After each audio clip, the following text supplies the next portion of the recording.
நானும் ஆயிரக்கணக்கான மாணவர்களை படிக்க வைக்கிறேன். விஜய் இன்னைக்கு 3 ஆண்டு தான் பரிசு கொடுக்கிறாரு. என்னுடைய இந்த 4 நூற்றாண்டு கால அரசு பதவியில் இருந்த சம்பளத்தை முழுவதுமாக ஏழை மாணவருடைய கல்வி செலவுக்கும், மருத்துவ கல்வி உதவிக்கும், பொறியியல் கல்வி உதவிக்கும் பண்ணியிருக்கிறேன்.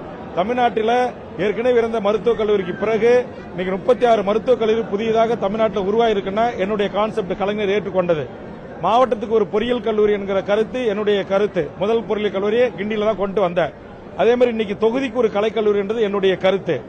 இவர் விஜய் நாஜி சாதாரணமா படிக்கிற மாணவர்களுக்கு தான் பரிசு கொடுக்கிறாரு. நான் என்னுடைய மாணவர் செல்வங்கள், குறிப்பா விழுப்புரம், கடலூர் போன்ற மாவட்டத்தை சேர்ந்த பிற்படுத்தப்பட்ட மாணவர், தாழ்த்தப்பட்ட மாணவர் செல்வங்கள், அவங்க ஏரோநாட்டிக் சொல்லக்கூடிய அந்த படிப்பும், அதே மாதிரி ராக்கெட் ஏவுவதற்கும், ராக்கெட்ல சேட்டலைட்டை தயார் செய்து அனுப்புவதற்கும் நான் 1 கோடி ரூபாய் என் சொத்து பத்து வித்தாவது 1 கோடி ரூபாய் செலவில் ஆயிரக்கணக்கான மாணவர்களுக்கு அந்த படிப்பை கற்றுவித்து அவர்களை அந்த விஞ்ஞானி ஆக்குவதற்கான முயற்சியில் ஈடுபட்டு 1 கோடி ரூபாய் தொகையை அறிவித்து முதல் கட்டமாக இந்த ஆண்டு கடந்த 2 மாதங்களுக்கு முன்பாக 25 லட்சம் ரூபாய் பணத்தை கட்டி 150 மாணவர்களுக்கு அந்த பயிற்சி, அந்த படிப்பை நான் கொடுத்துட்டு இருக்கேன்.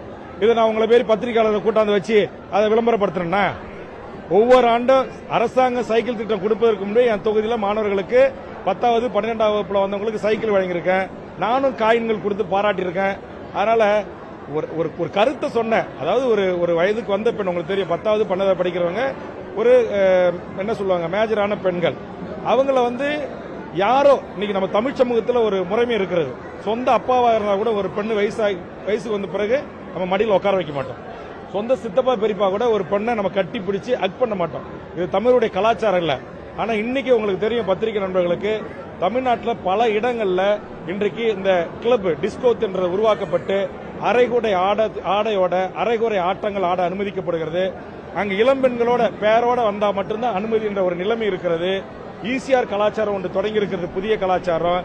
பாண்டிச்சேரியில் ஒரு புதிய கலாச்சாரம் தொடங்கி இருக்கு. நான் பக்கத்து மாவட்டம் கடலூர் மாவட்டம், தினந்தோறும் சென்னைக்கு போகும்போது ஈசிஆர்ல பல ஆண் பெண் இளைஞர்கள், பல இளைய பெண் பிள்ளைகள் எப்படி சீரடிக்கிறாங்க, போதைக்கு வாசத்துக்கு அடிமையாகி எப்படி கீழே உருண்டு கிடக்கிறாங்க, ஆடை உடலிருந்து நழுவி கிடக்கிறது கூட அவங்களுக்கு தெரியல. ஆக இந்த வழிகள் எல்லாம் தேய்ந்து நானும் 2-3 பெண் பிள்ளைக்கு ஒரு தகப்பனாக என்னுடைய இளைய சமூகம் என் கண் முன்னால் சீரழிவதை குறித்து ஒரு மிகப்பெரிய இதுக்கு நம்ம எதுவுமே செய்ய முடியல, ஒரு கையேறு நிலையில் இருக்கிறோமே. இப்படி நம்முடைய தமிழ் சமூகம், கண்ணகி பிறந்த மண் என்று சொல்லக்கூடிய ஒரு தமிழ் சமூகம் இவ்வளவு பெரிய பாலியல் ரீதியான இந்த யூடியூபர்ஸ், இந்த இன்ஸ்டாகிராம்ல சில பேர் பணம் சம்பாதிக்க வேண்டும் என்பதற்காக ஒரு சீனா ஒரு செகண்டா தன்னுடைய ஆடைகளை அவிழ்த்து காமிச்சு பணம் சம்பாதிக்கணுமா, இதற்காக நீங்கள் இந்த மாதிரி தொழில் செய்தே சம்பாதிச்சுட்டு போலாமா என்று ஒரு ஆதங்கத்தில் சொல்லப்பட்ட ஒரு வரியை எடுத்து வச்சுக்கிட்டு திரு விஜய் ரசிகர்கள் அவர்